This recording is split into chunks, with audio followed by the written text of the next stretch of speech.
দুটো জাহান্নামের আগুনের জোতা পুড়িয়ে দেয়া হবে। ওই আগুনের উত্তাপে তার মাথার মগজগুলো ভাতের মারের মতো টপ টপ টপ টপ করে বেয়ে বেয়ে পড়বে।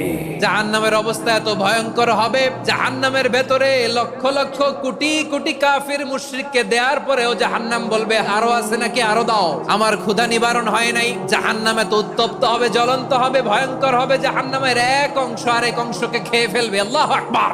ফেরেশতারাও টালমাটাল হয়ে যাবে। জাহান্নামের রক্ষী ফেরেশতারা কি করবে তারা নিজেরাও বুঝতে পারবে না। কোটি কোটি মুশরিক কাফিরদেরকে জাহান্নামে নিক্ষেপ করার পরেও জাহান্নাম ঠান্ডা হবে না, শান্ত হবে না, বলবে হাল মিন মাজিদ, আরো আছে নাকি, আরো দাও।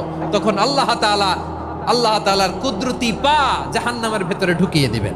দেওয়ার সাথে সাথে জাহান্নাম থেকে আওয়াজ আসবে, কত কত বিইজ্জাতিকা ওয়া বিকদরিক, আল্লাহ বিইজ্জাতিকা ওয়া বিকারামিক, আল্লাহ আপনার ইজ্জতের কসম, যথেষ্ট হয়েছে, এনাফ এনাফ। সুবহানাল্লাহ পড়তে পারলেন না মজা করে?